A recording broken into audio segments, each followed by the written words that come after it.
approaching a deal which will be disastrous and which will land taxpayers with a multi-billion-pound bill. Amazing opportunity for all of us. So we want to take this forward. We want people to feed into this. We're absolutely determined. Keir Starmer, once hailed as Labour's knight in shining armor, now finds himself in a political quagmire. As accusations of lies and shame echo through the halls of Parliament, we're left wondering, has Starmer's moral compass lost its true north? Before we move on, I'd like to ask you a small favor. If you appreciate this content, please take a second to like this video and subscribe to the channel. Over 98% of you watch the videos without subscribing. It costs you nothing, but it makes a huge difference to us. So did you click the subscribe button? Great, thank you so much. Now, back to the video, and in today's video, we'll dissect the explosive PMQs that left the Labour leader scrambling for answers.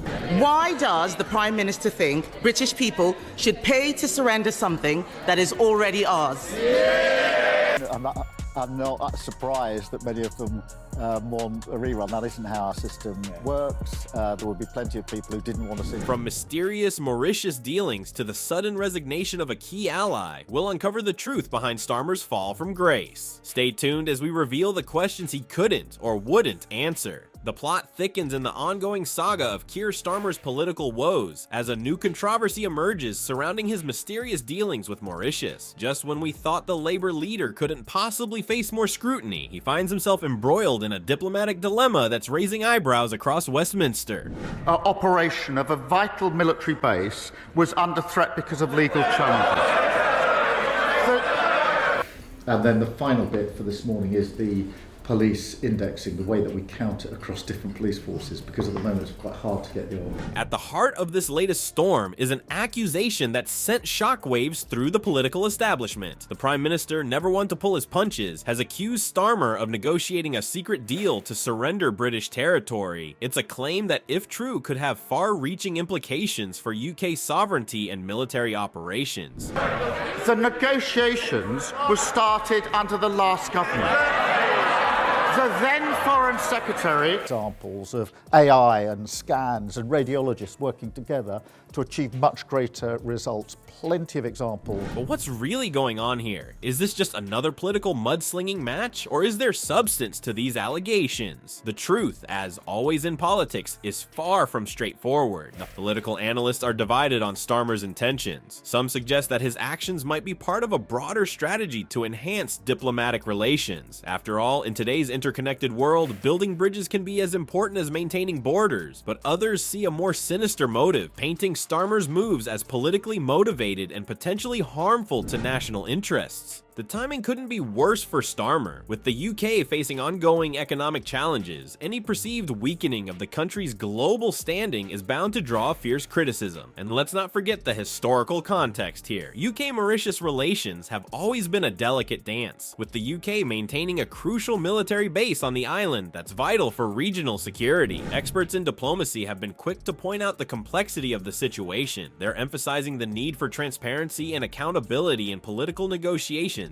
especially given the historical baggage between the UK and Mauritius. But in the murky world of international relations, transparency isn't always easy to come by. As the Prime Minister pressed home his advantage during PMQs, Starmer found himself on the back foot once again. The once unflappable leader, known for his forensic questioning style, suddenly found himself on the receiving end of a barrage of accusations. It was a spectacle that left many wondering, has Starmer's political judgment deserted him entirely? And he said the aim was to, quote, ensure the continued effective operation of the base. That is precisely what this deal has delivered. And you know, he's talking about this relaunch, this reset that's going to happen on Thursday. You know, this is just the act of a desperate, floundering government.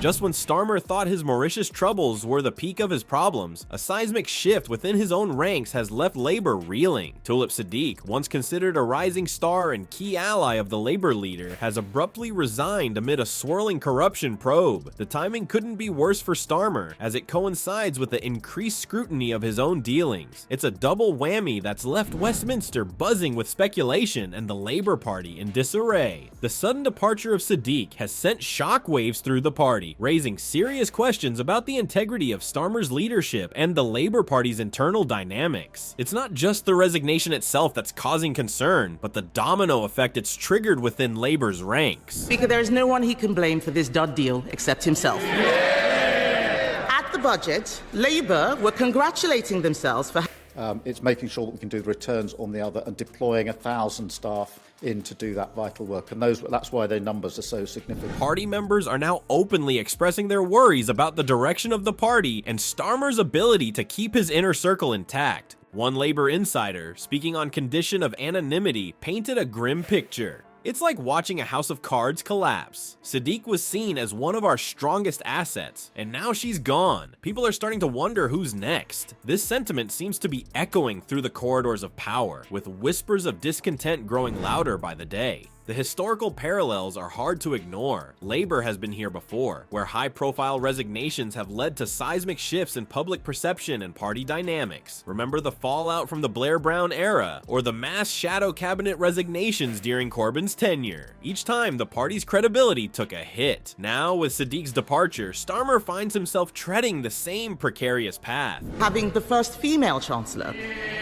instead of ensuring the country had someone actually qualified to do the job.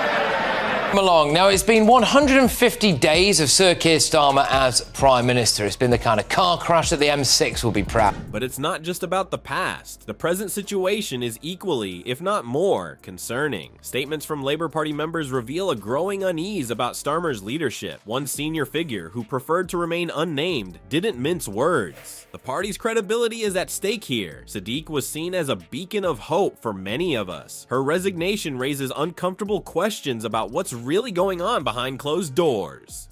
As the dust settles on this latest blow, all eyes turn to Starmer. How will he respond to the growing chorus of voices questioning his judgment? His performance at PMQs was a study in defensive posturing, as he attempted to bat away accusations about his integrity. But with each deflection, the questions seemed to multiply. The Prime Minister, sensing blood in the water, pressed home his advantage. He painted a picture of a Labour Party in crisis, led by a man whose judgment was increasingly called into question.